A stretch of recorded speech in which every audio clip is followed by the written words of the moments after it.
No, the board needs to vote to approve the signing of the documents. There's one page that needs a quorum of the board to sign. There's several pages that just Stuart needs to sign. Okay. There's a couple pages that Carmen needs to sign and attest. They all have blue stickies on them. That was helpful.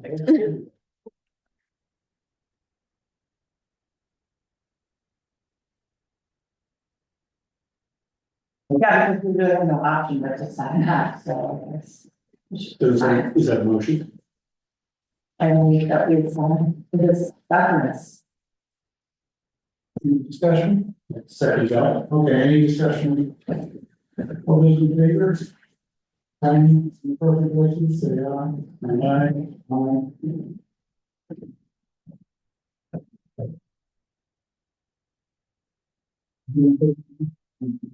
Was the only 5 bits that came in? It seemed like more when you were opening them. Just fine. Maybe it's just because the numbers were so big.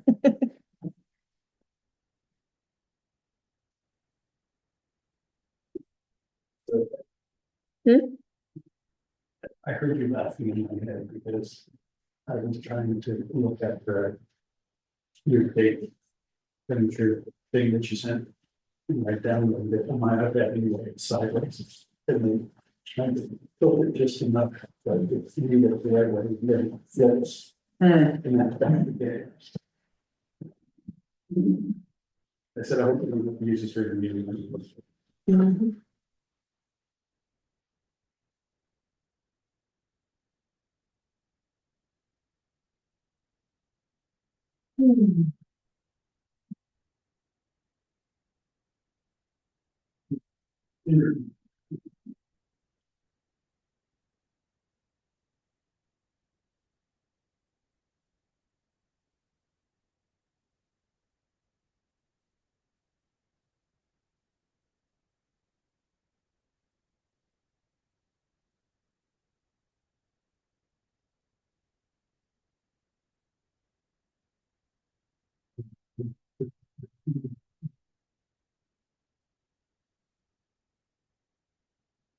You see one page. For the court. One page for the quorum, yep.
That one page, I think so.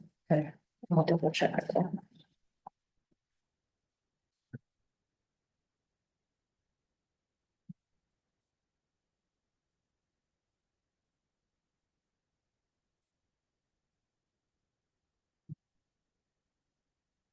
the various numbers that might different. Yeah, are you doing that? Well, I'm trying to, Yeah. it doesn't make no sense. So, you know, you come back to the bottom numbers. Pretty good. But, quite a bit more. Yeah, so when the bids came in, United did the different pavement as an additional cost to their base pavement cost, and Pike gave you an installed cost for the pavement, the better pavement, so you have to back out their not so great pavement from their initial bid. They bid it slightly differently, so you have to run the numbers. Right, yeah, gave us the better payment. So, First, and then there. no, so you'll recall when John sent you an email, he said, you know, there's this better quality pavement that I suggest that you should go with. Right. When Pike put in their bid, that's the install cost for the better pavement. Okay. United's bid is $12 on top of what they gave you for the not so great pavement for the difference. So that's why United adds up and Pike doesn't, because this is an installed cost on the better pavement, so you have to back out. You're just swapping one pavement cost for another in Pike's bid, So the but bottom in line, United, it's an the add. bottom line is accurate with that simple math, that's. Correct. Yeah, so at the end of the day, if the board wants to go with the better pavement, Pike has the low bid. If you want to go with the not, you know, the different quality, the lower, I don't wanna say lower quality, but different pavement mix, then United has the lower bid. Yeah, but the United States is only $5,000 lower, so. For the base, so I think. It would make sense to go with 5,000.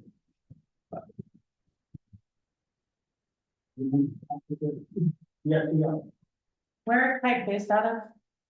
well. Well, Where's United? actually, I could get the photo right there, Sweden. United had a report and, like, might be out of somewhere more, but they have an office in the club.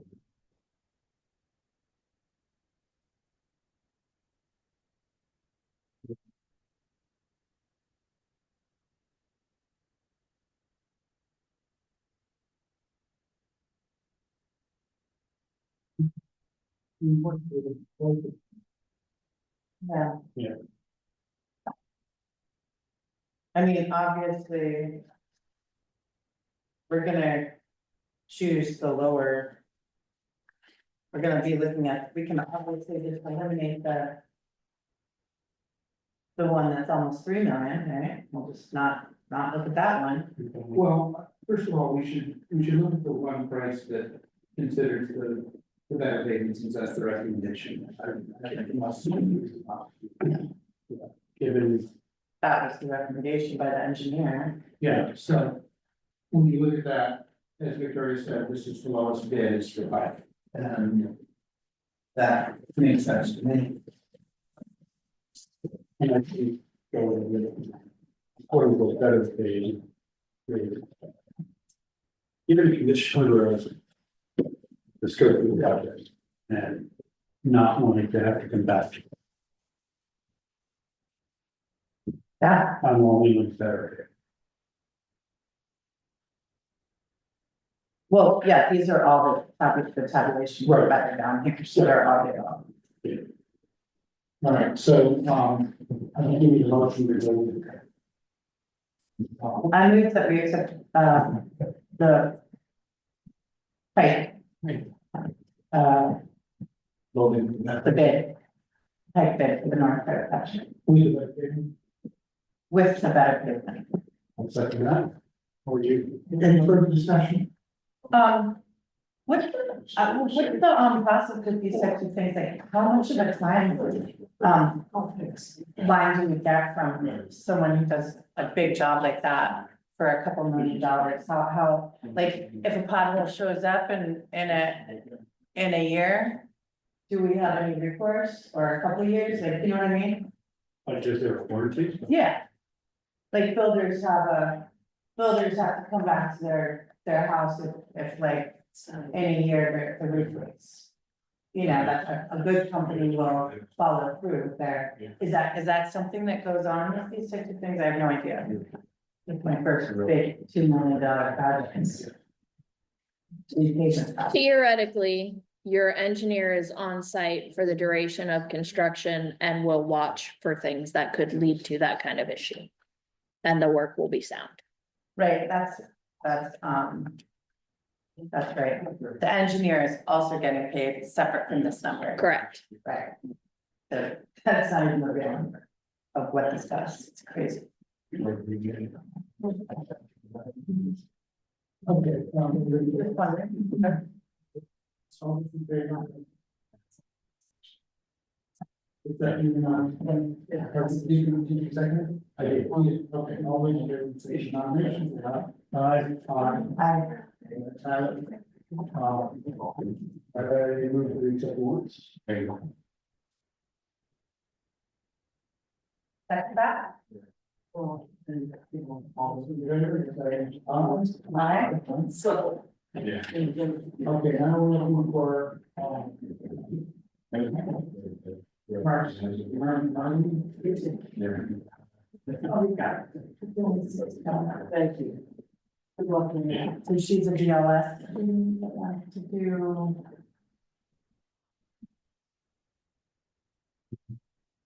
Yeah, she wants to do. They're looking to apply for an energy grant that could help scope out the possibility of a thermal energy network in South Royalton Village. I would suggest that the board thoroughly review that grant application before you consider approving the request. Why? Because it's IIJA money, so you have to comply with federal funding laws. And it will need to be the town that applies, not this group on your behalf. So it'll be your responsibility to manage the grant.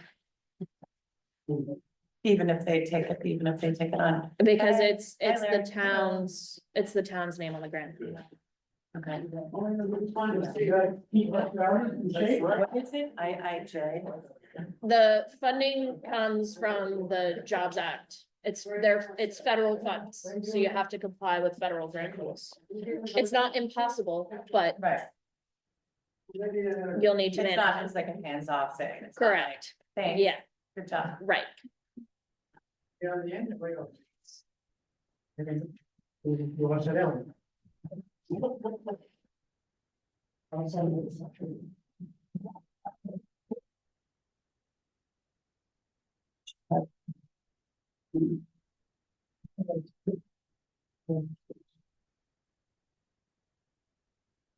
You guys gonna adjourn your select board meeting or wait?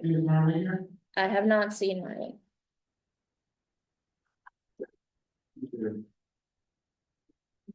Okay.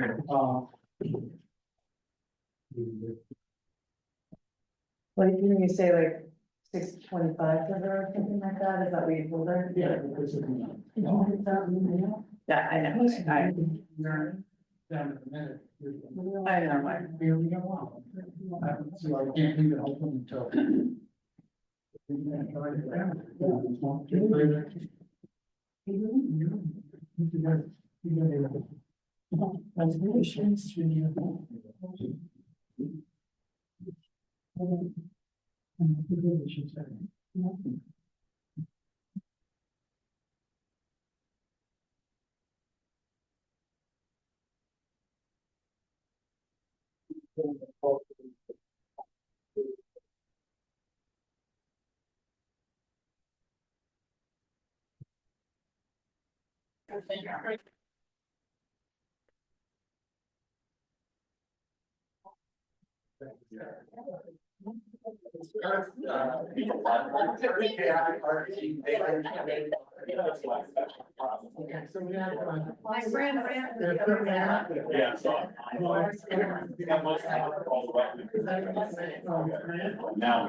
Marley probably knows more about this. Sure. So good class, you think there's a grant opportunity out there, $25 bucks in infrastructure. To work on, talking to about, is investigating the possibility of geothermal heating in school. And we would like to apply, no risk to the town for, money through that program. For us to be able to do the technical reviews, technical reviews, how we work on it.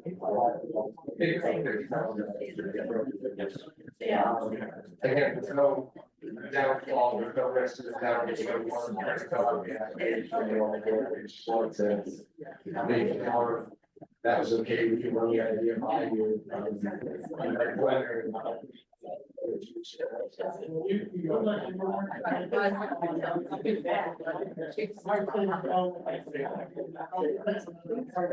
No.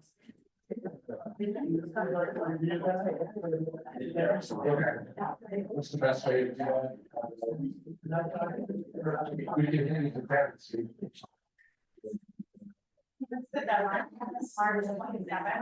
Yeah. We've got time. I can't do that.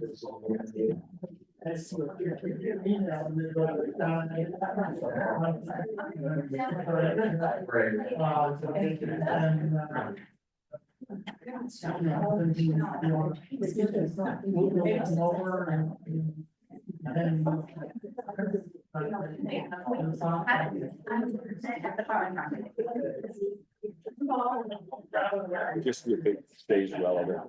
We talked about it. Never. I didn't expect anything different, but I was like, we're just gonna above board this right now. It's just. I hear you. It's, Rock 'em sock 'em robots. You don't even know about the rock. You're six. Yes, I read it. You know.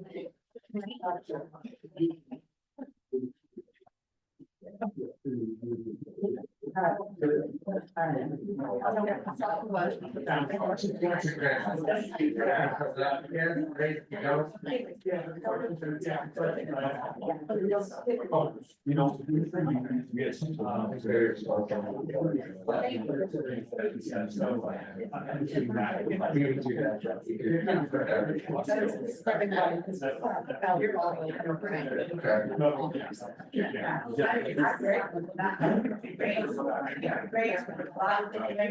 Just be like, that's awesome. It's a big project. It's to investigate it. So that's.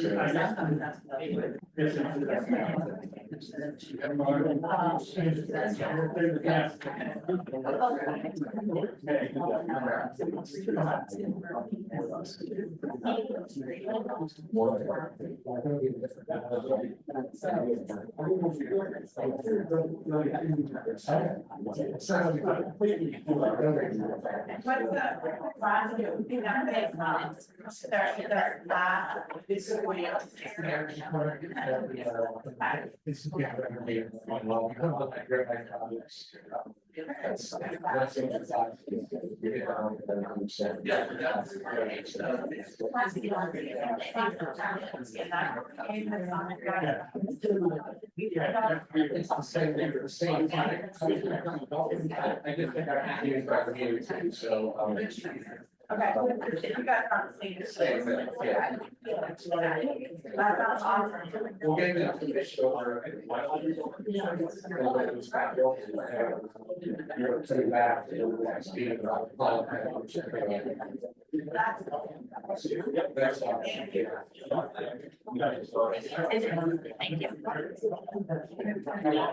You're on the website, I'm assuming? It's just town admin at road2bt.gov. Marley emailed me earlier, so. She did, Yeah, okay. You know what, I'm gonna write it down and talk to Marley. So you can probably her to let you know. Thank you.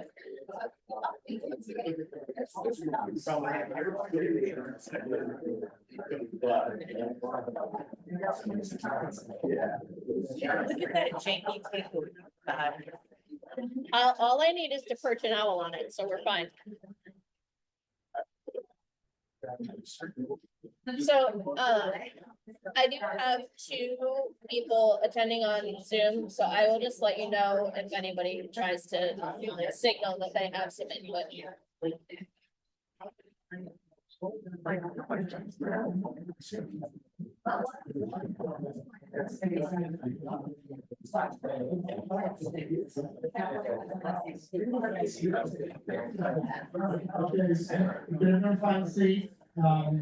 We're gonna call this, information hearing. We're gonna call it to order. We are gonna ask that people use the microphone because it's very noisy in here. And if you can keep the crowd noise down, that would be helpful. one of the things we want, we're talking about the flood hazard ordinance, flood hazard bylaw. And there are, this is an informational meeting for that for the next half hour. And then we're gonna go into a pre-town meeting at 7 o'clock. So I just wanna say that the rules for the flood hazard bylaw are set by the state. There are some things that are not, that we have no power to change, and one of those is how the process works, and it works whether there's, if you read that 121, there's a statement in there that says this, the flood hazard rules will, whether there's zoning or not, they will act as zoning. So they'll behave the same way. So zoning is not an option for this. The state mandated, they want to zone. They want to control the floodways and river corridors. We have to send any bylaws that we approve to the state for their approval. If we don't have a bylaw in place by the end of January next year, they're gonna give us one, and it's gonna be the state bylaw, which is, if we're not gonna have any say over what, no local control at that point, so. I'm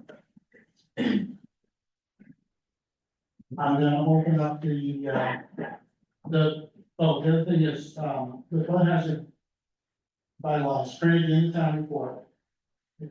Starts on page 23. If you're gonna refer to a specific section of it, refer to the page number so that everyone can follow along. And. Is that what you want to say to me?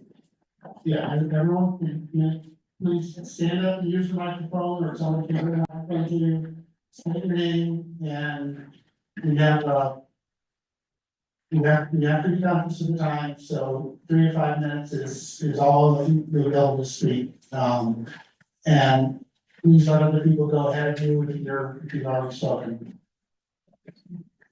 I'm gonna open up the floor to questions.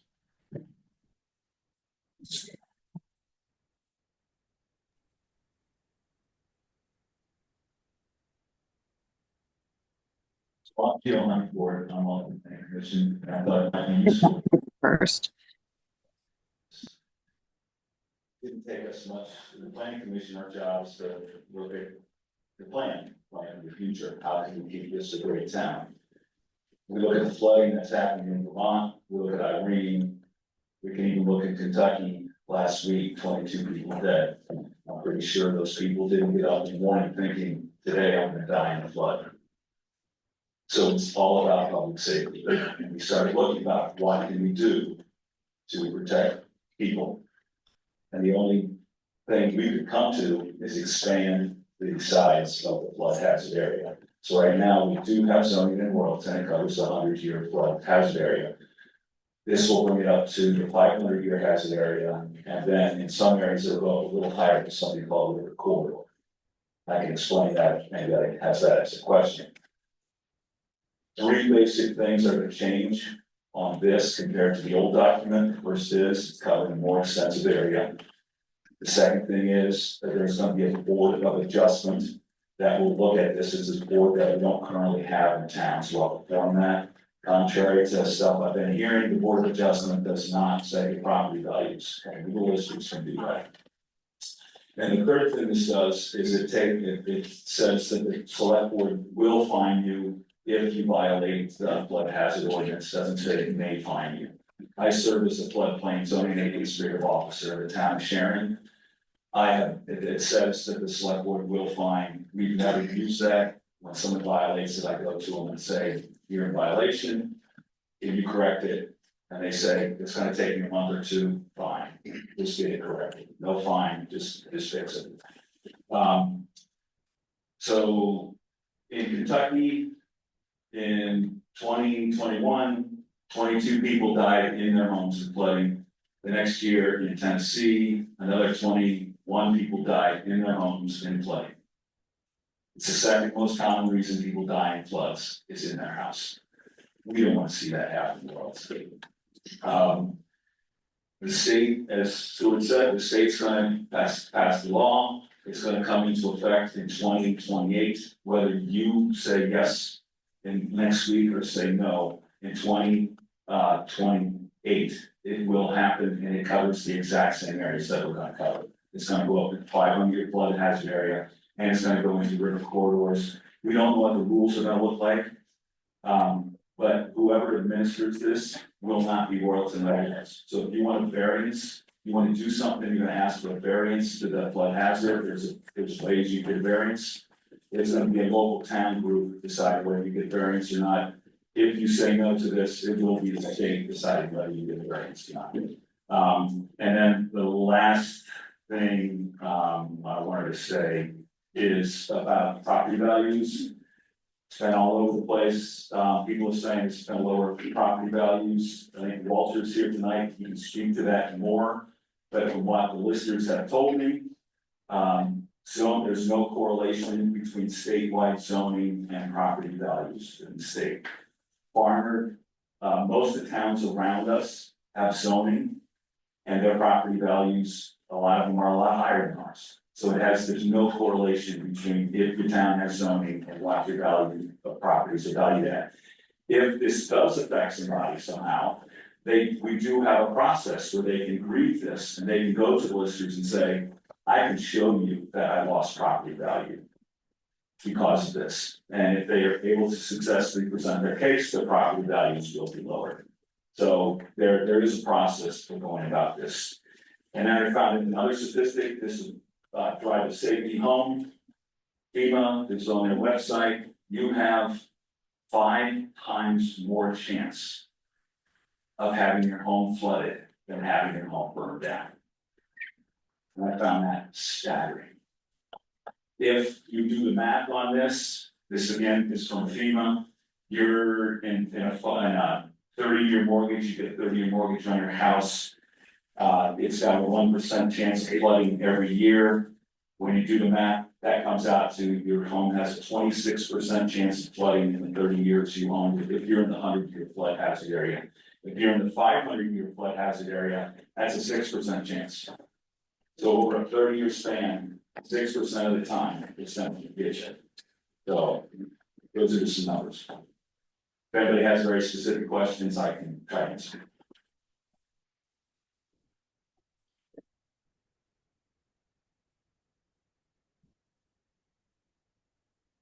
Gail, I have a question, we have the rules. Suzanne Long.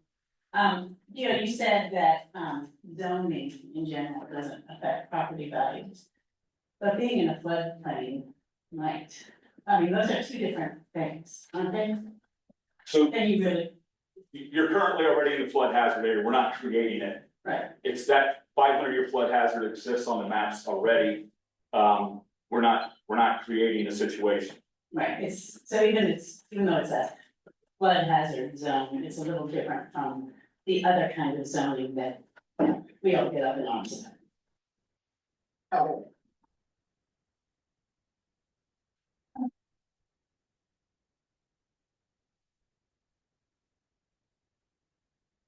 Anybody else? Right. Hi. Which way do I face? Please use the microphone, face whichever direction you'd like. For those of you that don't know me, my name is Beth Littlekite, and I have been a Royalton resident for 25 years. I live on Route 14 with my husband and our family. We live at the property that has a tree house at the end of the road. And we've lived there for 20 years. We bought it from Jim and Townsend.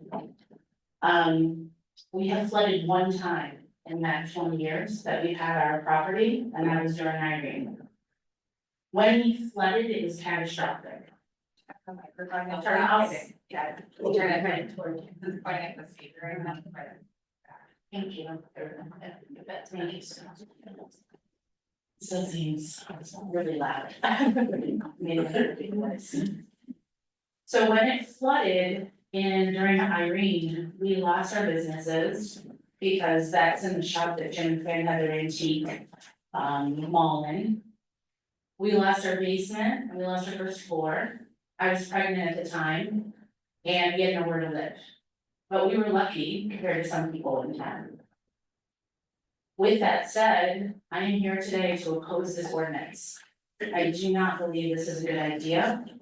I do not believe it's a good idea for my family, starting with. I do not believe it is going to make my family any safer. I completely have a disconnect with the idea that this is a public safety measure. There's nothing in this ordinance that's gonna stop the river from rising up and coming into my property again. Nothing. There's nothing in this ordinance that's gonna make Route 14 safer so that we can leave if there's a flood. The only thing that this ordinance is gonna do is take away my right and my husband's right to do whatever we want as far as improvements on our property. So, to the point of zoning and property values, I am an attorney, I'm a trial attorney. I do insurance defense law, so I work with insurance companies all the time, and to say that a floodplain ordinance is not going to lower your property values is illogical. My property is not in the floodplain right now. There is a tip of it that's in the floodplain. You look at the Two Rivers maps right now.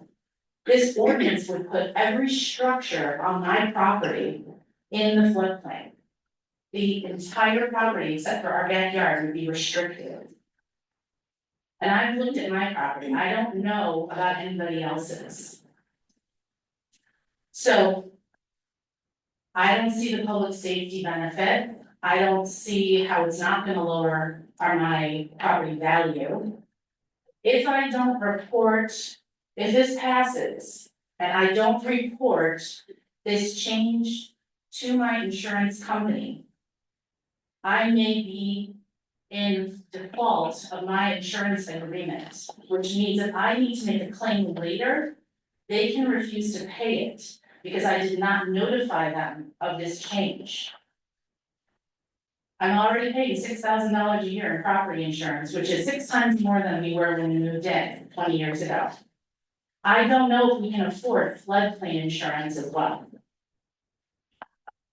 These are things that are affecting me. I thought that this would help the rest of you understand the actual impact on real residents in your town. We chose to stay in Royalton because we love the community here. We didn't come here so that we could be treated as part of a big whole. And this threat that the state's gonna come in 2028 and there's a lot of time between now and 2028 and we can do a lot as a community. I wanna say that I think that the planning commission did a great job trying to address an issue. But I just don't think that this ordinance is the right tool. I know everybody on the planning commission has the best of intentions, are good people. And I thank them for their volunteer service. But I'm vehemently against this ordinance and I thank you for listening. Thanks.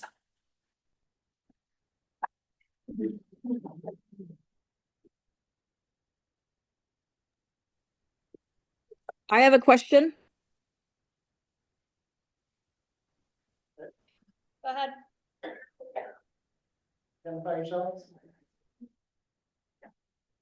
They might not be. Rona, you've been recognized.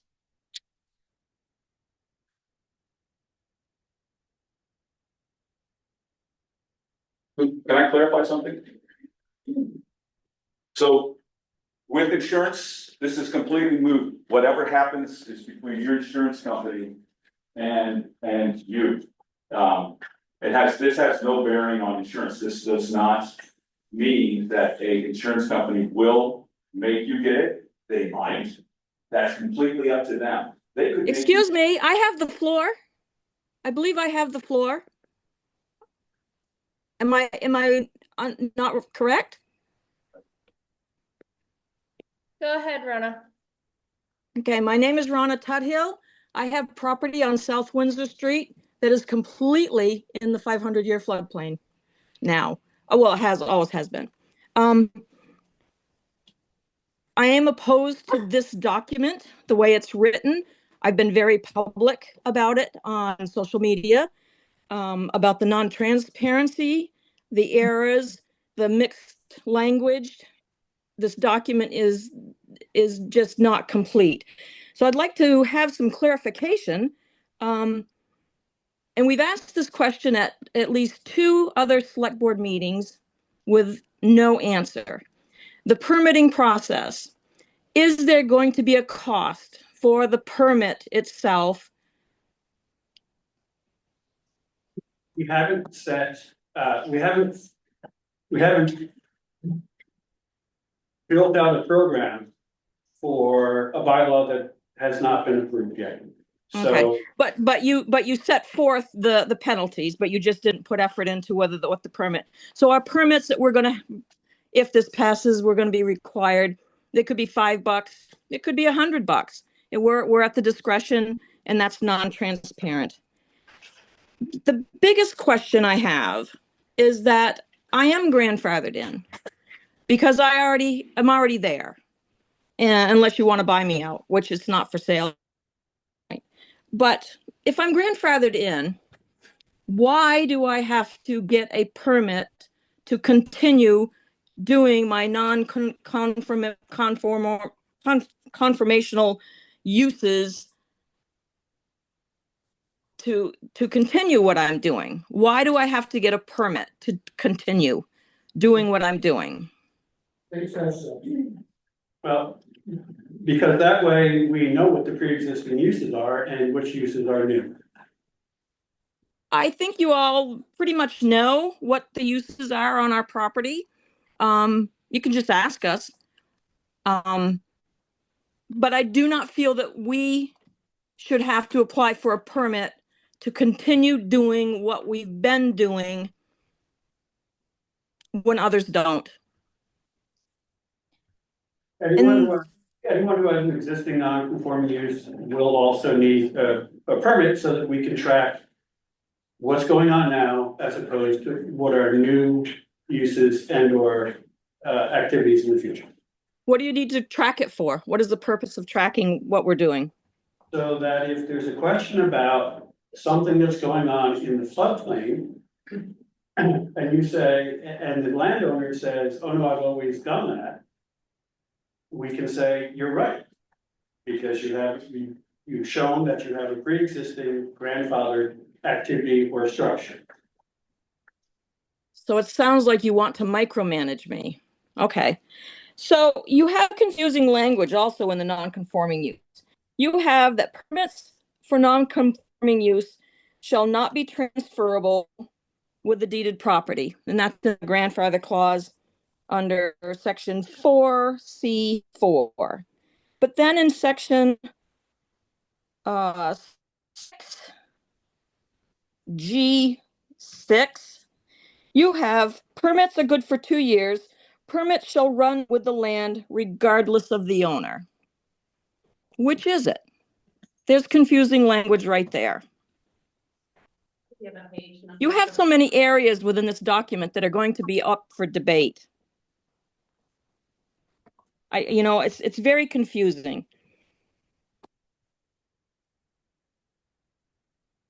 I have the answer to that.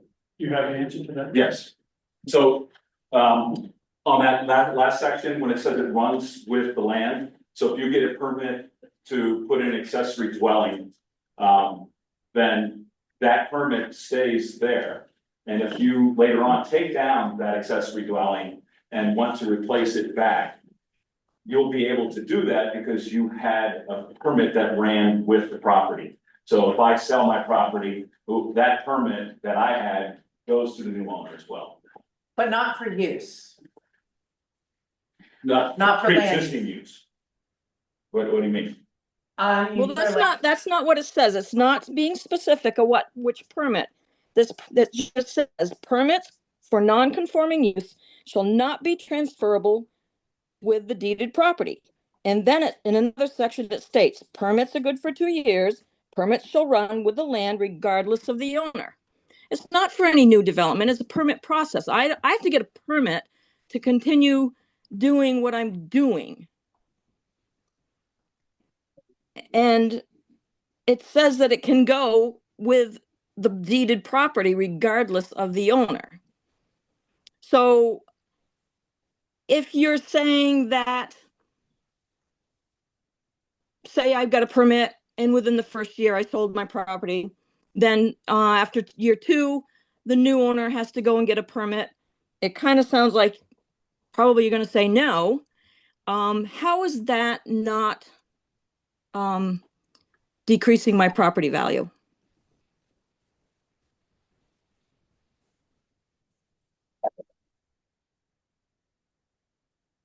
Where the bylaw she's referring. Yeah, can you give us the specific page numbers, where you're at, because we're all having trouble finding those two different. I know. Isn't it fun going back through 4 pages to find the beginning? The first one about the grandfather and non-conforming use is section 4, C4. I don't know what page number is. And then the second part is section 7, G6. I'm looking in the town report, so I have a page number, but I guess we're in two different, These are on page 38 and 35. 38 and 35. And 27. Yeah, 27 is section 4. The grandfather clause is page 7 of the draft that I have. The other one is on what my printed out draft is page 18.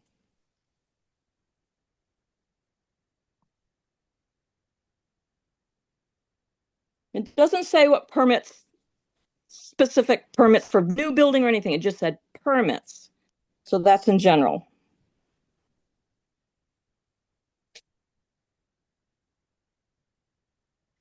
Basically, I'm just pointing out another area that I have found that is very confusing. It is mixed language. It absolutely will diminish the sale of my property. I will not get fair market value for my, well, now used to be 20 acres. It's under because the river has taken some, but it will not be the same value as somebody else's 20 acres of farmland that's not in the floodplain. So the statement of that zoning doesn't diminish property value is just totally false. Otherwise, I will, whoever wants to challenge that, I will sell you my property at fair market value, and I'll find a piece of property that's not in the floodplain to get the fair market value.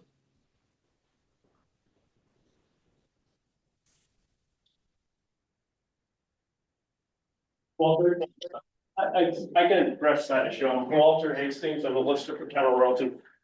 Your property is already looked at. It's in the floodplain already. So we're already adjusting your value because it's in the floodplain. Adjusting. Was that adjusted? And how come it's at the higher rate? When was that adjusted, Walter? Because this is going from the 100-year to the 500-year. Currently on property value. I'm sorry, what? It's currently adjusted on your property value. You get a permit to buy. Right. If you get a permit to change your property, that's a different story. What do you mean? I don't understand that. I don't understand that sentence. Permit and it's permitted. And yours is unique property. When you did yours, the state of Vermont said that agricultural property was exempt from all zoning and all ordinances. And you were able to do that. But nowadays you're not able to do that. So you're unique. Oh, well, it's my understanding that Geo has told someone that agricultural practices are exempt. At this moment in time. It's agricultural things are exempt from our bylaws. They're not exempt from the state. We don't have the state. We don't have the state yet. If you wanted to build, the Army Corps of Engineers would come in. If you wanted to build a structure there, you would have to go through a process with them, even though we still don't have anything. You're right. But there's a whole nother process you have to go through. You'd have to get it cleared with them. With us, the town, no problem. We don't have any, no restrictions. But that's what for now means, because the state is gonna override wherever we put in If the state is more restrictive, it's gonna apply. If the state's more restrictive, you're right. I don't believe the state is going to go into the zoning part of the permits and parking of certain vehicles. Again, in confusing language, you have it where it is restricted of by permit only of the RVs, the boats, the trailers, the porta potties, and such. And then in another section, it says all vehicles. It doesn't say, it's not specific. It's just all vehicles.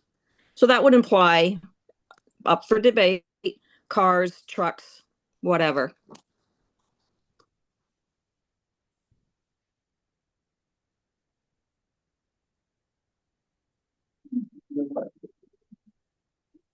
So Gio, there would be a flood zone administrator and then there would be a board in this, in these regulations.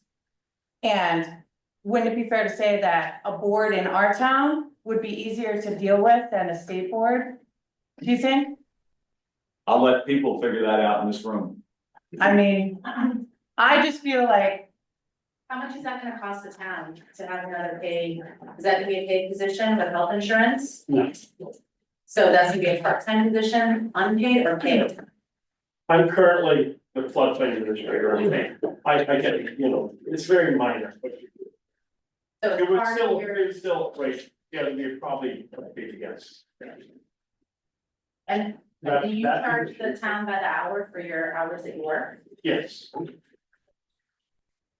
and the board would be made up of people in this room, hopefully Rana, hopefully you, Beth. You know, or, and I think people that would in be town. conflict of interest personally, if I was on board, but I don't think so. You could be in the flood zone and be on the board. I think it would be added good perspective to it.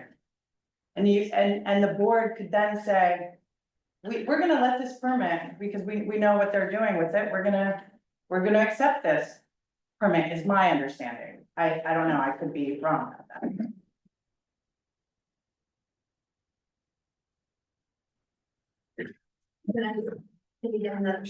Sure.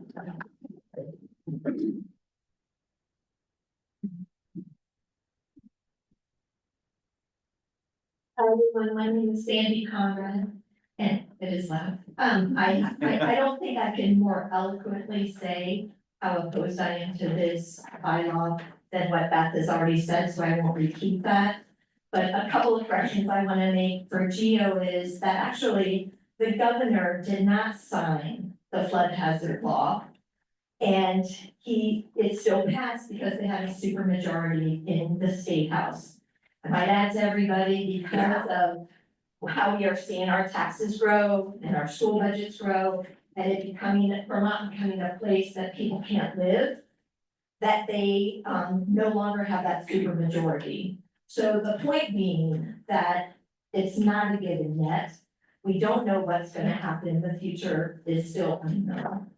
The other thing I wanted to point out is something that's been a concern for me in talking to Lucky's, which is one of our biggest businesses in this town, who is very concerned about page 31 and on the recreational vehicle, boat trailers, community construction trailers and other travel trailers that have to be removed by November 18th, and what is gonna happen to all of that. Now, this is one of our biggest businesses in town, a big taxpayer, a big supporter of our community.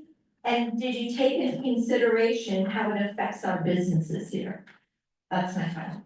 Thank you. So, Lucky's pre-existing non-conforming use, they're okay.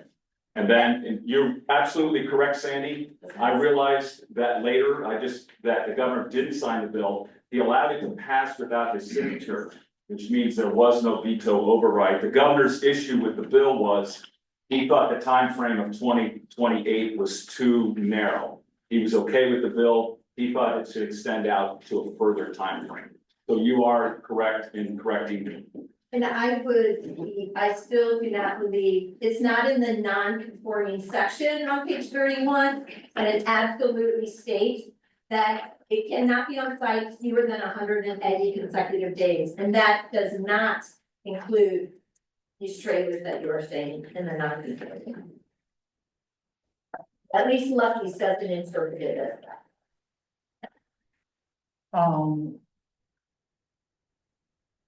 But they would be grandfathered in. No, You're, not based you're on right. these laws, not based on what your process is. It says it has to be moved by November. But except for the grandfathered in and existing properties, existing. No. True. You're saying it is true. It's Okay. grandfathered. Okay, so show me where it says that, because I'm not following you. Where in this document does it say what's a grandfather? So you can understand, please. And so that our businesses can understand it.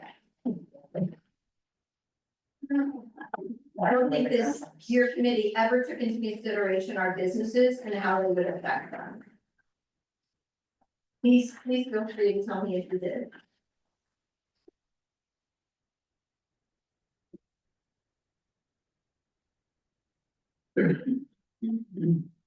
So I'm Jim Proctor, and first I just have a procedural question, and that is, can this be amended? Is this being voted on a straight ballot, or is it being discussed and voted on the floor? By a straight ballot? Okay, so it can't be amended, so it's either all the way up or all the way down. Right. So, I heard a story years back by an Alzheimer in town about when they were a kid learning to swim at Payne's Beach. And this was some years back. And one of the practices of the people who were teaching swimming was that before the kids got in the water, they would go upstream a little ways and throw chlorine tablets in the water. Why did they do that? Because there was stuff in the water that they hoped the chlorine would kind of undo the damage of.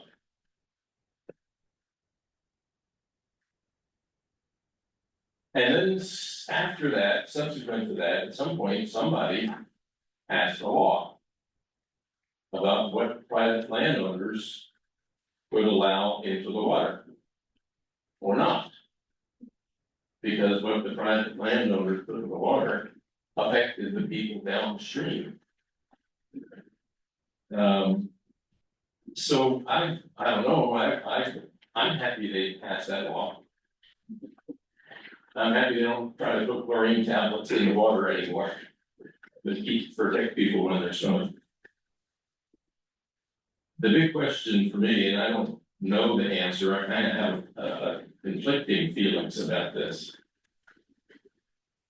The reason I asked if it could be amended and it can is because that thing about if you're gonna do a project that costs more than $500, you have to get a permit for it. Can't be amended. I know it can't be amended, No, it can't be amended at all. I understand We that, tried that. Yeah. We tried to increase. And I can. Okay. Jim, if you'd like, I can speak to that specific point. Sure. Because use the microphone. Okay, so. Personally, I agree with you, that number, We all, I mean, that number is not realistic. Part of the reason that some of the language that is in here is in here, that particular section is one, is that if these flood hazard regulations are passed and adopted as written and as approved by the state, the town will be eligible for 5% greater reimbursement on emergency funds for safe flooding when we have a big problem. Certain things in order to get that approval need to be that way, and that's one of them. We asked the state if we could make that number different because it was ridiculous, and the answer was no. So. This is another instance where I think thinking about local control is crucial. Because if you have a permitting process that's run by, and controlled by folks around here. And it's another reason that I can't tell you what the permit fee will be. But I don't imagine it's going to be very much at all, because it's not a money making scheme for the town. But those permit applications will be reviewed and approved by someone who's here and someone who understands. What's going on. Most laws, I'm not familiar, but just the impact of common sense. Laws inhibit personal freedom for the benefit of the community. Speed limit laws do that, right? You can't drive over the speed limit because other people will be unsafe if you do. Right? You don't have the freedom to go as fast as you want. Right? You don't have the freedom to dump raw sewage into the river because it impacts somebody. Right? So the question is, what personal freedoms should be curtailed for the benefit of the whole? If there's a flood and a porta potty comes floating by, maybe that porta potty shouldn't have been in the flood.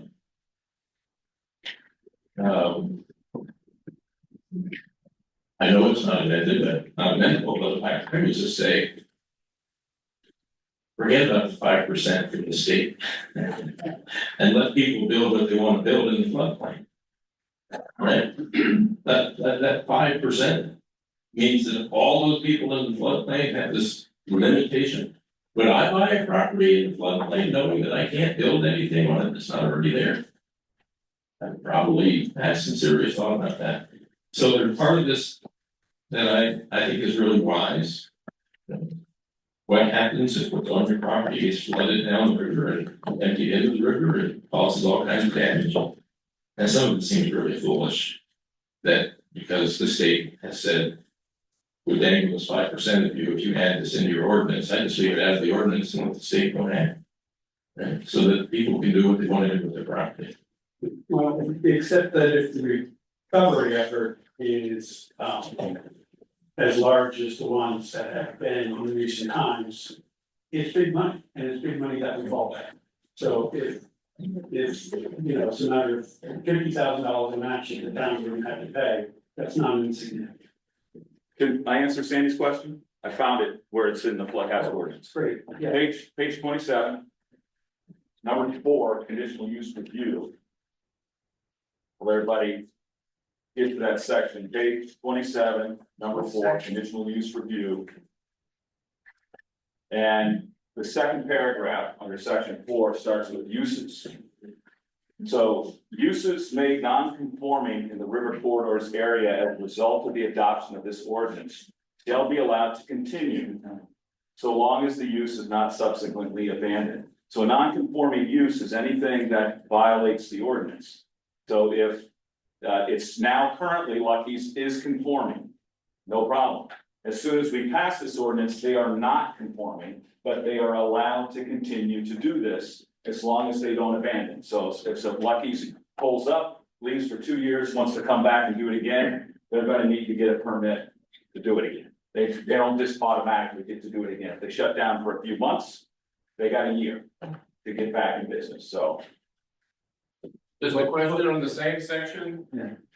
The last sentence, does that mean that Lucky's can't expand? Right. Yeah. No expansion of a pre-existing conforming use shall be permitted in the river corridor area. Not without a hearing, not without a hearing. Well, yeah, exactly. Exit document. Let's read it all. Thank you. My name is Dan Kenny. I live up on 14 and one way or another, it's falling farm. And I'm close to the river. Pretty tight between 14 and the river is where the buildings, the barn, the equipment shed. the garage that I wanna rebuild. I guess I better do that real quick. But I'm actually for this appointment. I worked, when Irene came through this valley. I spent 2 weeks, if not longer, working with a lot of people in the town, guiding houses, moving, things I don't even wanna talk about. So a little PTSD from that probably. And the part that I feel that helped me most of the day was meeting this young woman over here. I went to the town hall, because when I looked on it online, I couldn't get a good enough map. When I opened it, it wasn't clear enough, it was cloudy, you know, the bigger I expanded it, the worse it got. And literally, the river takes out 2 of my buildings if it ever goes up that high. And I was talking with my partner today, like, I'm gonna start doing, every week I do what I call motor week, where I go through all my motors of all my tractors, change the oil, do everything. And then we're gonna have fire escape, see how quickly I can move them across the road. Because we're gonna have another flood. If not, maybe, we will. I'm 62, probably be in my lifetime. And what I really hate is to see someone building a house in the floodplain. And what happens when that goes downstream? My insurance rates go up. As well as everyone else's in the drum. And the sorrow of having a house lost, when we could have prevented it as a community. Is it gonna be a hit for me financially? I don't know, I don't think so. Most of my land is agriculture, I lose a little bit every once in a while. But I don't leave anything next to the road, because I know that happens. So, appreciation for the help to look at the map today, we really need to, people who are more digitally savvy than me can show you better maps. And I think there's a link, did you tell me there's a link? There is a link in the bylaw and on the town's website. Yes. Thank you.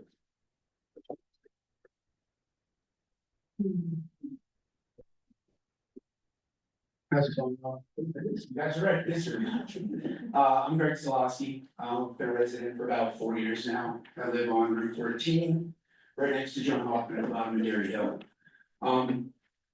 My house underneath the current existing plans of our 2 acres, I mean, I'm just eyeballing it here on the map. We're talking maybe 2 to 5% of my land is currently in the 100-year floodplain. But if you look at the river corridor, which in ordinance we control, it's somewhere between like 1/3 and 50% of my land, so I'm gonna be pretty heavily affected by this. But when I bought my home, off the woman who owned before me, she really walked me down the hill and pointed and said, this is where it came to in Irene, and this is where it's come to at other moments. Under the law, I could currently build down there, but nobody in their right mind would.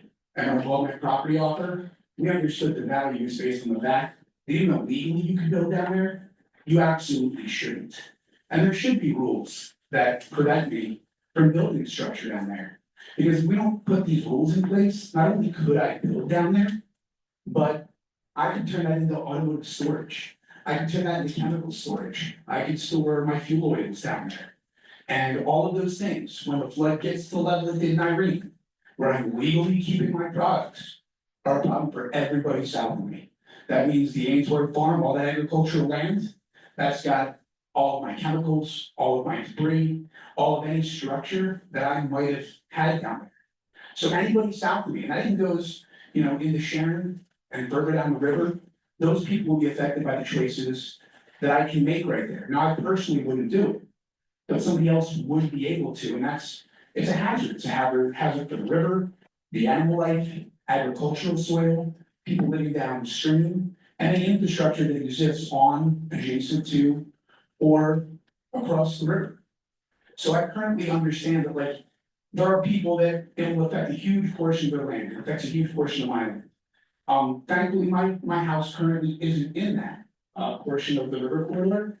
But if it was, I see things in this bylaw that would be protected. I would have the ability to build you know, in the shadow of my house on the opposite side of the river, where even if it's in the river corridor, I'd have the right to build, so I'm not building any closer, or I could build in the downriver shadow, so I can create expansions to my house if I if I wasn't a river corridor, my building had to have like an in-laws suite constructed.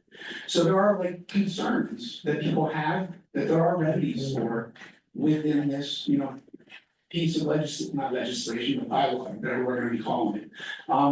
And so I just want to say, as someone who's affected, kind of similar to Dan, like, I recognize that this is gonna be good for our town, it's good for our citizens, it's good for our soil, the environment. It's good for public safety, we're good stewards of our lands, when we think of our neighbors and when we think of the community. So I am in favor of this.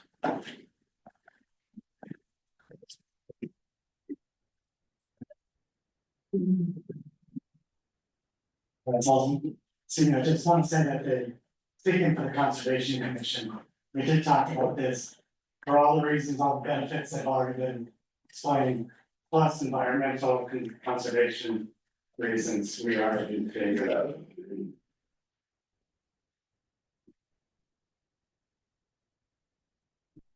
I just was wondering for clarification, I understood when I read these bylaws that really it's affecting new building, new structures. And it wouldn't affect improvements on already existing structures, so you could still improve your garage. But you might not be able to, depending where it is, you might not be able to expand it or build a new structure. So when people say they can't improve their property, they can still make improvements on their current structures. But they might not be able to build new structures, depending where they are. Is that Yes. correct? Okay, it's not.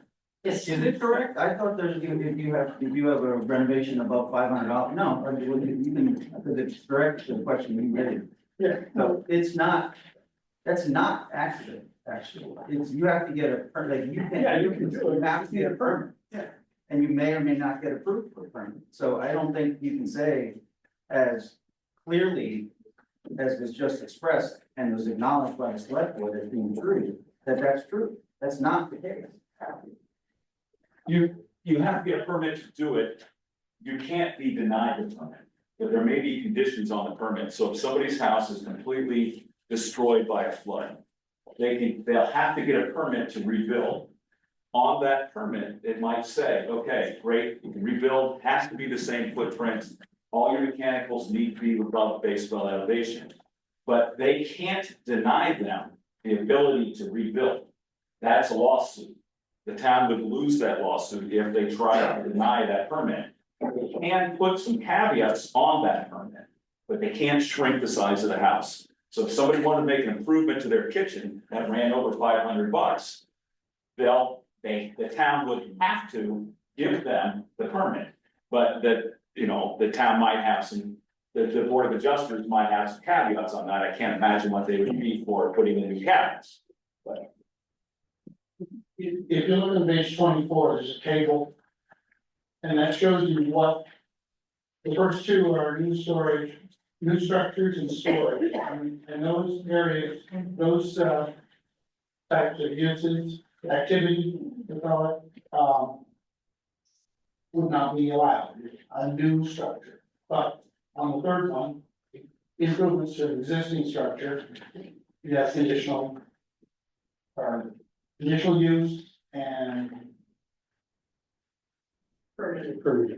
Limited. I thought that's, yeah, I think you have two P's on here, I think one is supposed to be an X. Okay, yeah, That's it. okay, yeah, that makes sense.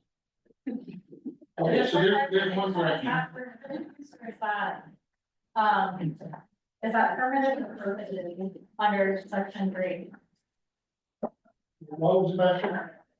Permitted? Yeah. Okay, thank you. I just wanted to Yeah. clarify what the Yeah. second, what the P's in row 3 meant. The X and rows are. Thank you very much, yeah. Yes, that should be. Looking at it. See. I don't know. I'm not seeing anyone else get up here, Sorry,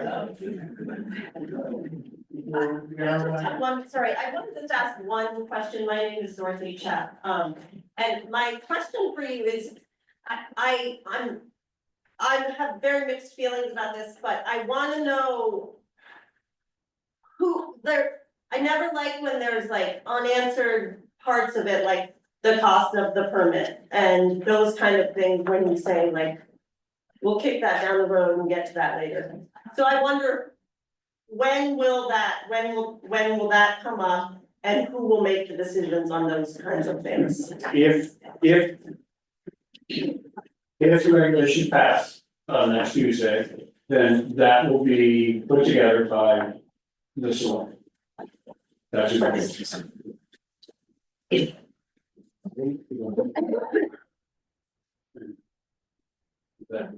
Fair enough? Yeah. Hey, Ian McKenzie, I am also a civil engineer, I've done different stuff with all sorts of flood recovery efforts, different flood permitting projects. I feel torn on, kind of support or am I against this? I feel like there is enough parts of this though that are not properly put together. My main concern is that when we're gonna say we're gonna prohibit things that are in the river corridor, I get it, it's a great idea, there's certain things we do wanna protect. But when you really start diving into the maps, the way that the Vermont river corridors are, some of the structures that are on the west side of South Windsor Street would be in the river corridor, not for construction. This is like houses that are above Karen Circle and higher. All of those houses, as you're driving south on South Windsor Street, just picture this. If anywhere that is there, you would be prohibited from building a structure in that area. There's another area that's on the north side of North Windsor Street, or on the west side of North Windsor Street, same thing, this very high, it's in the river corridor, that you'd be prohibited from building. There's certain things where this is a little bit of a reach. I feel like there's a lot of misorganization in this, there's definitions in two different places. Me, I feel like, I read a lot of zoning rules and laws almost every day, you pick them up. And it's like, they're easy to read, like, you should be able to understand what is being conveyed. It needs like a table of contents, streamline some things. The table, has some issues. I also feel like I'd like to know a poll of the 180 folks that are in the zone and what are their immediate feelings. A lot of us here don't even live in the zone. Yeah, it's a great idea. We've talked about it before, to you, like, things that are current uses, like Jacob Mayer's salt is in the area, I get it, like it's bad if that floods and all goes downhill, anybody storing their fuels, those are things we don't in general want. But part of this also feels like where we're going for 2 feet above the base flood elevation is a little bit of a knee jerk, because a lot of the flood studies are from the 70s when our practices were dredging the river, so a lot of those cross sections are somewhat inaccurate, so until we get certain studies to catch up with, what we're doing, I get what the 2 feet above is. And I keep hearing about the state law that's coming, but not enough of what the state law that's coming is summarized in, or do I understand what is in here based on the state law that's coming? So I feel like it might be nice to have a summary of what that state law, keys into and why there's parts of that that go with this. I feel like a bunch of other stuff, but those are just my thoughts and why I not support it as it is. It needs more. Yeah, Ian, could you redefine where you said, because you said the terrace is in it? No. Karen Circle. So like where Barslow's house is, that's in it. The apartment building across from Barslow's house, that would be in it. All the houses down that stretch are in it. Karen Circle's not in it. It's in the river corridor. It is in the river corridor. It is not in the river corridor. Well, you guys can debate that later. Yeah. But we can have a sidebar. I agree the maps are very difficult to interpret. I've expressed that before. Map and tool, I live over on East Barn side of South Burlington. Except 3 things, I'll be brief. But we hear a lot in connection with these bylaws, regulations, right now. What it is, it got a name that enabled the select board to impose penalties for non-conforming use, so, it is what it is, it's, I call it the hazard regulation bylaw, which I actually think is what it's in the town report. We hear a lot about safety, the reason why this is being adopted is for safety reasons. That's about as far as it goes. I think we've seen more friends and neighbors die this year due to fires than they have due to floods. We don't have building code in town. We don't have electrical permits required, we don't have plumbing permits required. State makes us get a septic permit. And sometimes we need to comply with Act 250. But we don't have any of those other restrictions that are more directly targeted to safety than we have here with this bylaw.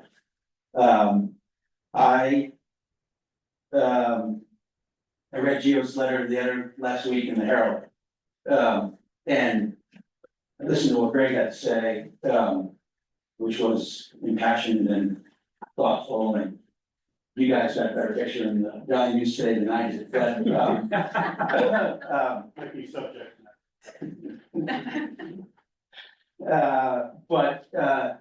Gio, I asked two questions in the lead up to this. One was, can we see what's different in this version of the bylaws than is in the existing version of the bylaws? And Gio said it would be a disaster because it's a total rewrite.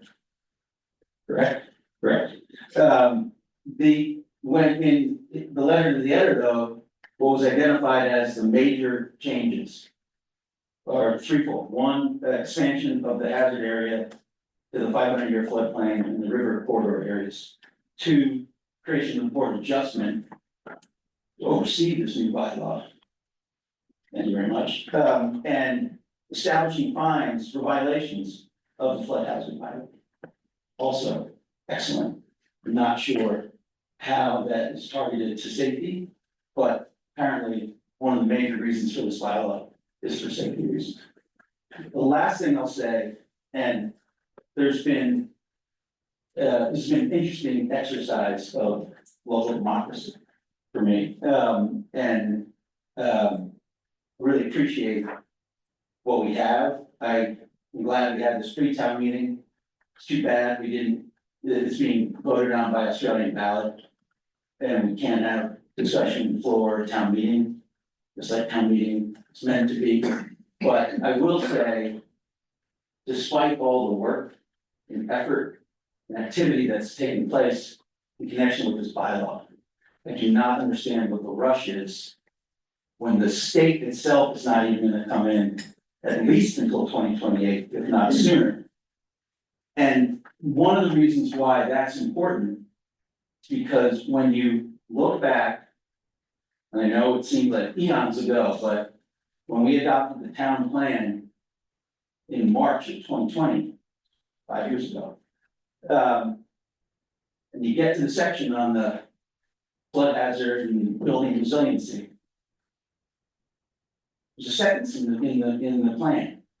It says the following: future revisions to Royalton's flood hazard regulation will require input from the community regarding the level of regulation they believe is necessary to protect citizens and their buildings from severe flood hazard events.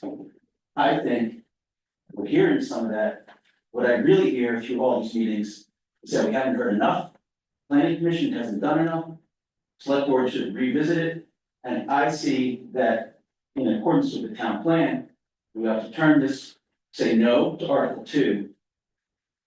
And continue this discussion and improve what's on the table now. Thank you. I just want to respond to one thing you just mentioned.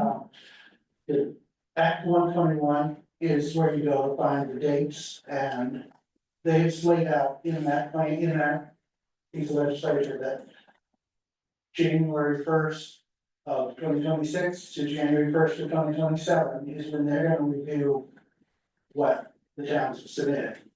This is the state's gonna do that, and then we're gonna take another year to enact their law. So that's the rush, is we've been working on this for a while, planning commission has been working on it longer. And this is the first meeting that we've got a real good showing of people who want to respond to it, so. Go ahead and vote.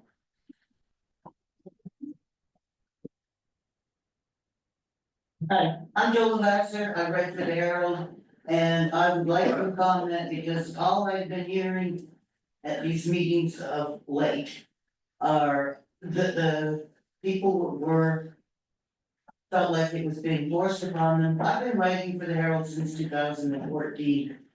And in the last year alone, I wrote at least 8 times about this floodhead as an ordinance. 2 of them were specifically articles only about the public meetings that were held in May and July. And then the rest of them were within the select board news, and sometimes with the heading being the Herald gives the title to the article about people come to talk about the flood ordinance or whatever they said, so read the newspaper.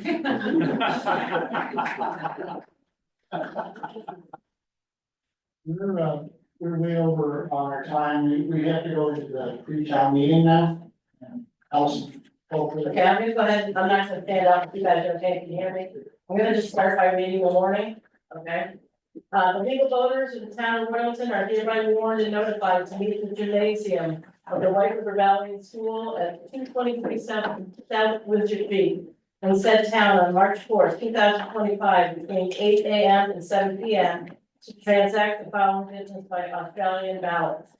Article 1, to elect the following town officers as required by law. Town moderator for a term of 1 year. Select board for a term of 3 years. Select board for a term of 2 years. Lister for a term of 3 years. Lister for a term of 2 years, remaining of 3 years. Collector of delinquent taxes for a term of 1 year. Trustee of public funds for a term of 3 years. First constable for a term of 1 year, remaining of 2 years. Second constable for a term of 2 years. Cemetery commissioner for a term of 3 years. Library trustee for a term of 2 years. Article 2, shall the town adopt the town of Royalton flood hazard area regulation pursuant to 24 VSA section 4424 as approved by the select board on January 14, 2025. The legal voters of the town of Royalton are hereby warned and notified to meet in the gymnasium of the White River Valley School at 223 South Windsor Street in said town on March 4th, 2025 at 10 o'clock a.m. to conduct the following business by floor vote. Article 3, shall the voters authorize the treasurer to collect real and personal taxes on or before November 7th, 2025, with delinquent taxes subject to interest charges of 1% per month or fraction thereof, and 8% penalty charged against them from the due date. Article 4, shall the voters appropriate $503,451 to the following royalty organizations pursuant to 24 VSA section 2691. The community food shelf was approved last year at 15,000. They're asking for 15,000 this year. Health hub school clinic approved last year for 1,000, asking for 1,000 this year. South Royalton was approved last year at $131,915. They're requesting $185,850.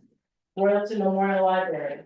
Last year, they were approved for $89,325, and this year they're requesting $92,630.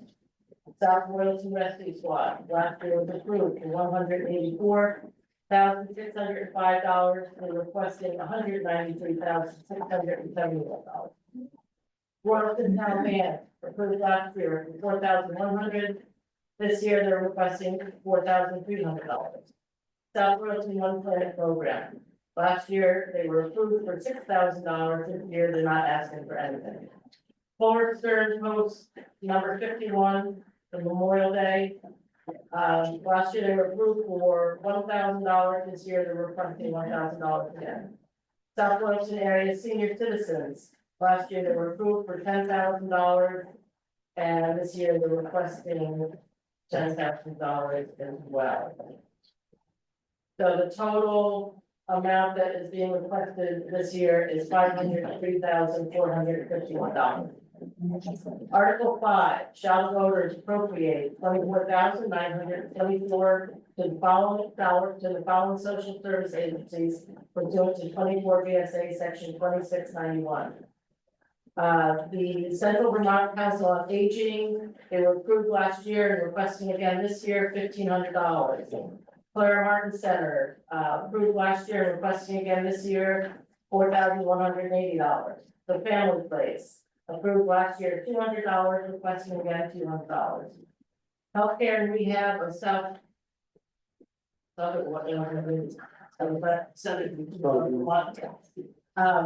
They were approved last year at $2,689 and requesting the same $2,689 this year. HIV HCV Resource Center, last year requested 500, was approved for 500 and requesting 500 again this year.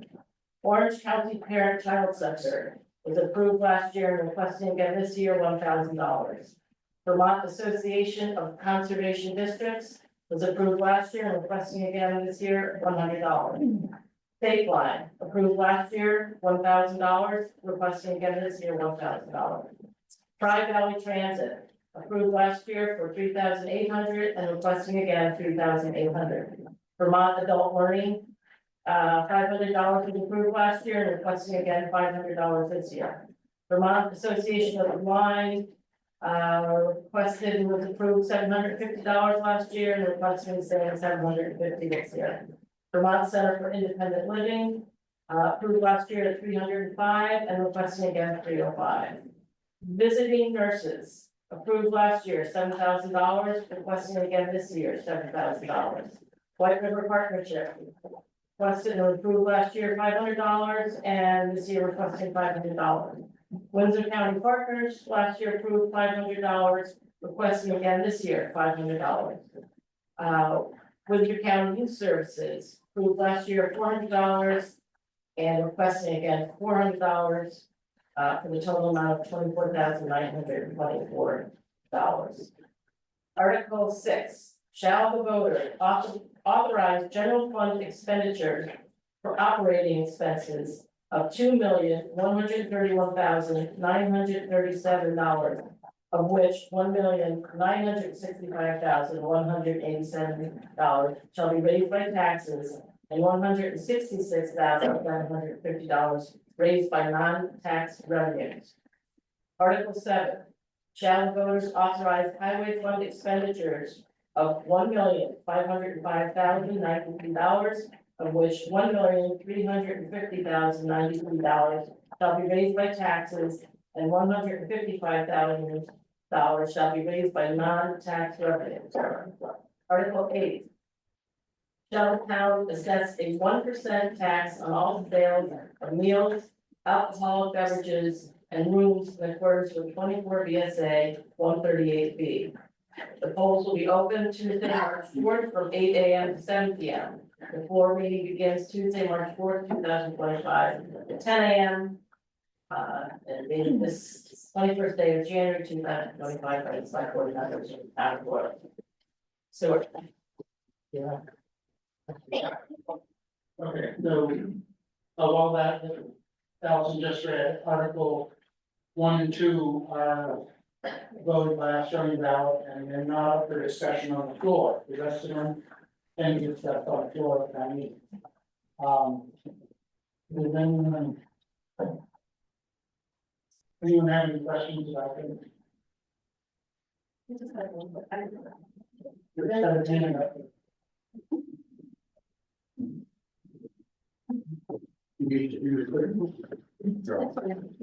First, maybe very ill. Can anyone speak on Article 8 about the 1%?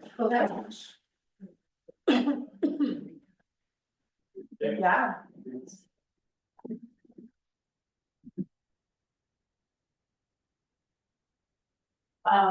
I'm sure you noticed that your taxes are gonna be more if you approve this budget. And that's not lost to us here as well. We're taxpayers and our taxes are gonna go up as well.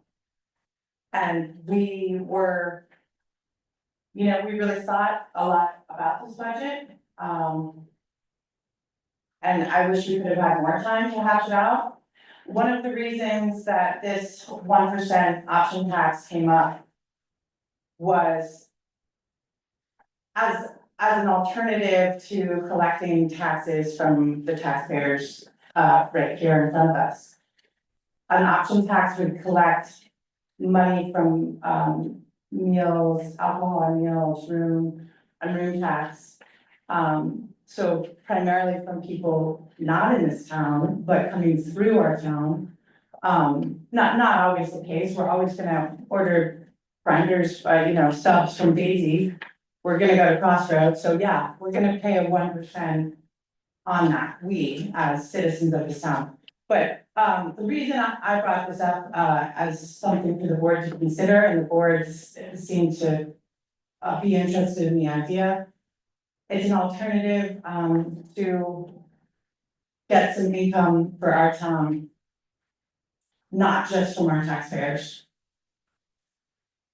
So yeah, that's where this idea came from, and,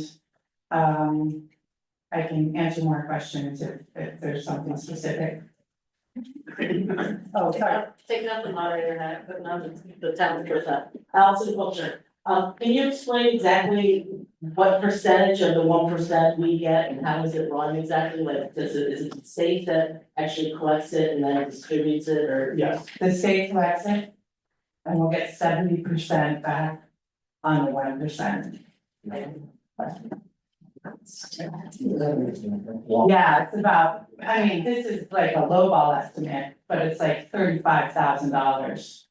That wasn't even looking at the alcohol that we sell in this town. Because Victoria looked up just some of the information for us and couldn't see all of those taxes that are garnered from alcohol sales. So that's a significant amount of money, of revenue, that could potentially be used to pay back something like the bond for North Road. Just say that amount again. I think the estimate was 25, so 25 what? 25,000, so the, $25,000 a year? yes. Would be collected from this 1%. Yes, with the caveat that the Vermont Department of Taxes only reports tax revenue when you have more than 10 businesses in town that collect a specific type of revenue. So they don't report out rooms tax and they don't report out alcohol tax because we have fewer than 10. What they have told us, the information that is available, the potential tax revenue that Royalton would receive is $25,000, which is slightly less than a penny on your tax rate, which could potentially go into your highway fund to help offset, the debt service that the town voted on for North Road and other maintenance projects, which the board will decide where to put those funds if it carries to charge the option tax. And then my follow-up question to that was, Sandy Conrad, did you talk to all of our businesses that it affects, and then how much administrative, bearing is gonna be on their businesses to do that? So did you talk to all of our businesses and they're open to that, and? I talked to Daisy. She was the one I was. Okay. If she's fine with it and. She was like, she was like, well, I would consider something like that. I wish she would also think about putting a sales tax on Dollar General. And so that not just the little guys are getting hit, but when we talked about that with the board, they felt like those things that we would be buying at Auchan's and Dollar General, are more things that we all need on a day-to-day basis. Whereas, we don't need to have a drink.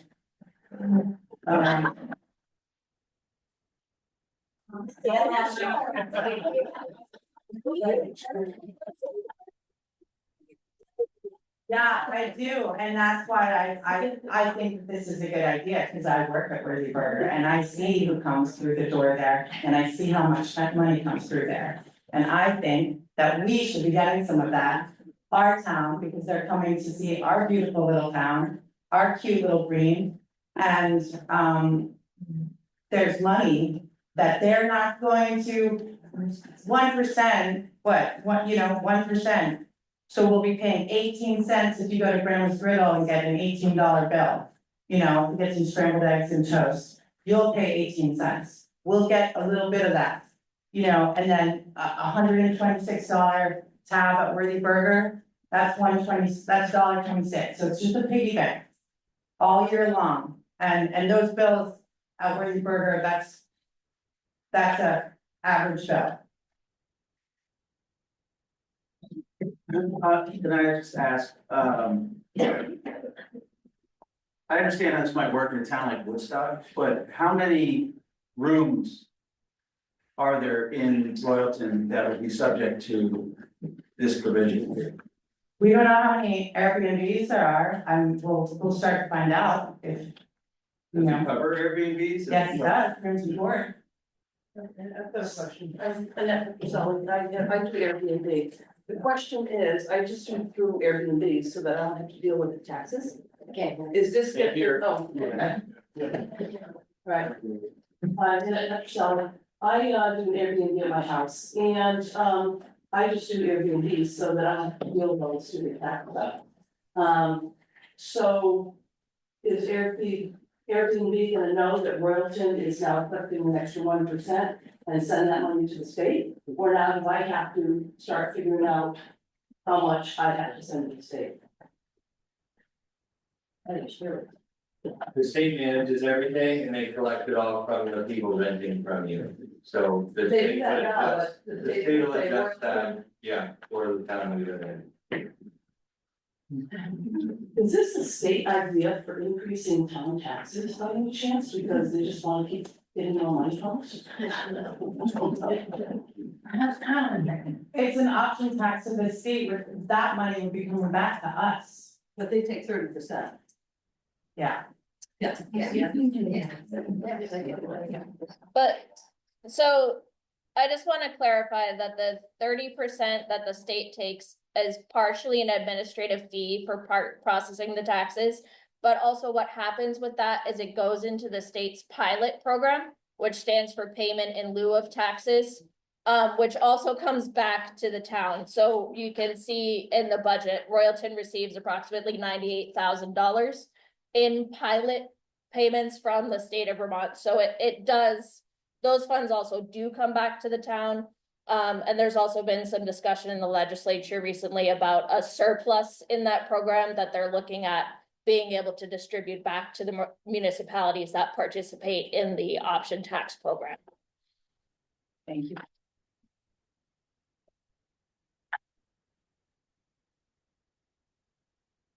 Good morning. Okay, at this point, I'd like to hear from the people who are running for office. And, anyone in the audience? Yeah. Come on down here, man. Some people might not know who you are.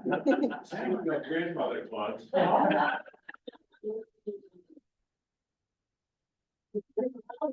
You take a right in. I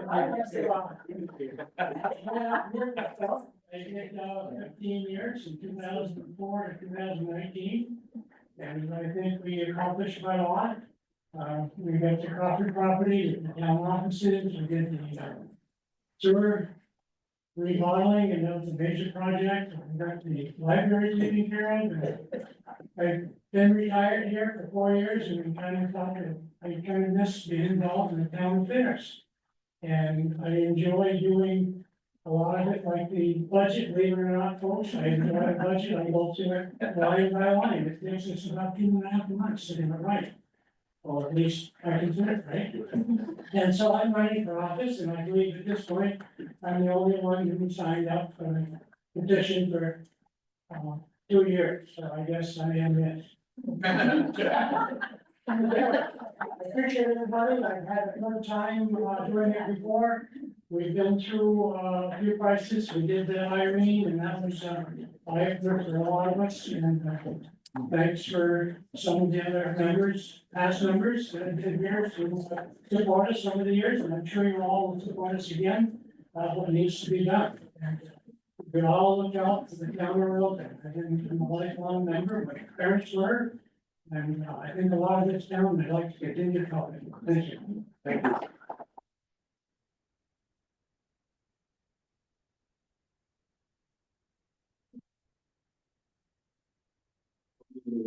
Kip Berkshire, most of you don't know me, I'm a newcomer to town, running for the 3-year seat that John Brumbill is retiring from. He asked me if I would consider running for this, and I said, really, I just recently moved here, does that make sense? And he said, yes, you could bring a lot of experience in state and local government, private business, that would be very helpful to the select board. And also, you have fresh eyes that can look at our problems and with fresh eyes. So that's what I want to do. I love this town. I plan to live here the rest of my life. I don't want to change it. I want to be a steward of it and be your voice on the select board. I've been going around door to door introducing myself, and frankly, that's been a blast. I can't think of any better way that I can reach people of Royalton who are just extraordinary. And I've had some great encounters. I'm very, because I have a lot of experience in economic development.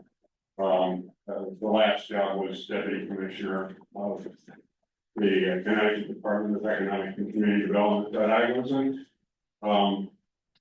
gung-ho jobs over development. Was what I call place-centric development, where the purpose of economic development is to strengthen distinctive places. That was the kind of economic development I practiced. I was a leader in that nationally. So I think we want to have a certain kind of development, especially in the South Burlington Village, but not overdevelopment. And that's something that I know a lot about. I am very familiar with budgets, having run agencies and departments and businesses, and actually, like Larry, I like doing that. And so I can bring that, and I also have a long, successful track record of grants development. So as we look for alternative sources of revenues beyond the property tax, one of them is philanthropic and government grant sources, and I know how to do that. So I would want to bring that to the select board as well. So I hope I can have your vote, and I hope if I haven't already met you at your door, I will in the next few days. Thanks.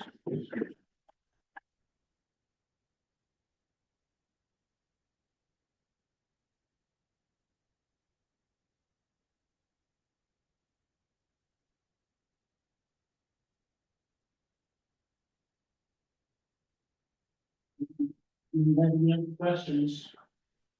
I just have one question on the non-tax revenue, where you say voters will generate 2 million, blah, blah, blah, 190, and then it says 166 is non-tax revenue on the page 6, at the bottom 2 articles.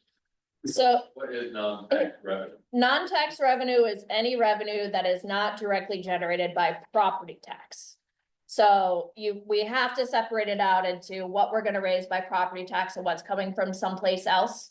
In the highway fund, that number is the funds that we receive from the state of Vermont based on our number of highway miles. In the general fund, that's that the pilot payment from the state, any fees that the town clerk charges, all those other various revenues that the town might receive are non-tax revenue because they are not directly generated by property tax. How much of that is strictly down from the feds that might be in jeopardy? The V-Trans revenue, potentially, because they do receive federal funding for highways, so a lot of what the municipalities receive from V-Trans is passed through federal funding. The general fund, not as much. Almost none of the general fund, I would say. We have a rainy day fund in case the guys don't come through. The town of Royalton does not specifically have a rainy day fund.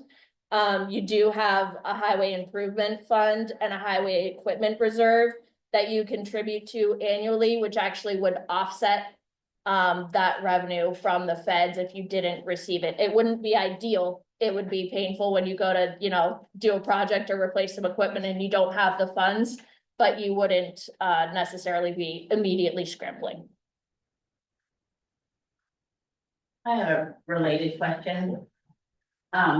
Just in the select board report, there's a couple of pretty big ticket items that are coming down the pike for this year. Mhm. And of those, are some of those funds like for the, what page do you want? Oh, so on page 7, 8, see. 8, so there's still some road repairs that need to be done. And then the town offices, for the ambulance and on-call personnel, that building. So have we already, what's that word? Given funds to them through a bond, or is there grants, or are they reflected in our tax? The North Road project, which is a big, Right. that's a bonded project. Mm-hmm. The bond has already been approved. Right. And we'll do. The building. Rescue, so that's essentially fully funded by the fire and rescue. Yeah. Between the fundraising and the grant, actually most of that grant. And then the other bridge, repair, is that already bonded, is that already too? Which? The North Bridge. Sorry, the Broadbrook Road, excuse me. There's two Broadbrook situations, So the embankment the or the bridge. Right, both. Okay, They're well, just big numbers, so I just. yeah, they are big. Where does that money? So, Victoria did an amazing job getting a lot of FEMA money for us, for all these things, and that's the one spot that we still have to, Yeah, so work through. your Broadbrook landslide will be a FEMA project potentially. Right now on that project, you have a contract for the engineering, which has already been partially reimbursed by FEMA. And then the project itself will have to get preliminary approval, so you'll know before you commit to that whether or not the funding is available. The Broadbrook Bridge abutment, the town received a V-Trans emergency grant. So the cost of that repair is 90% covered by V-Trans, and those funds are available and the grant's already signed, and that will be fine. And then the remainder will be paid for from the highway improvement fund. So it will not be a direct tax impact for those. The Foxton Bridge was accepted into the state's town highway bridge program. Right now it's slated for permanent repair in 2032. And the town will be responsible for approximately 5% of that final repair. In the meantime, V-Trans is working on a temporary bridge. The plans and the permit are in progress. They're hoping to put that out to bid in the spring, and then it will be installed when the contractor is available. We don't have a timeline on that yet. The town will be responsible for 5% of the install costs of that temporary bridge, which we anticipate Royalton will pay between $75,000 and $100,000 for that, which will also be paid for from your highway improvement reserve. And then there's an annual rent for that bridge. There's a $3,600 annual rent for your temporary bridge, which you will pay until at least 2032. Yes.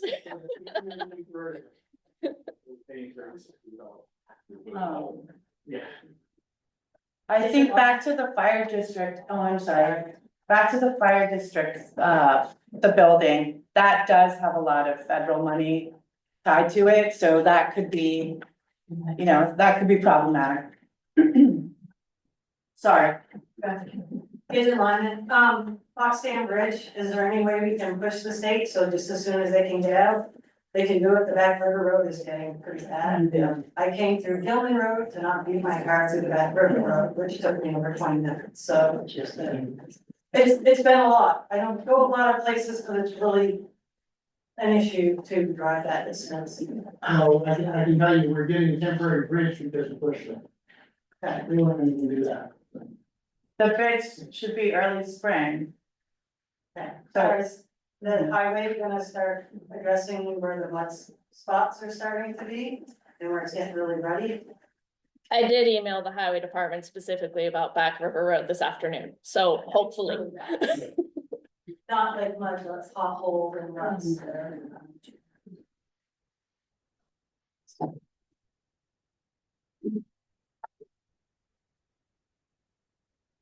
Going once? Anybody?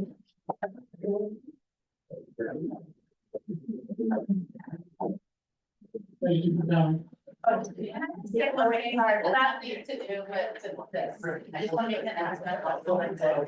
Yeah, I'm not gonna announce it. Yeah. Oh, yeah. I'm sorry, I was not about to happen, I am, also the. Oh, one more thing. I have all the residents from whatever. Ms. Clarkson, sorry. I am the chair of the newly founded Public Safety Committee in Royalton. And on the table, as you read, there is a flyer announcing our next public forum, where we want to hear from all of you about real public safety issues. So I hope to see you all there. Thanks.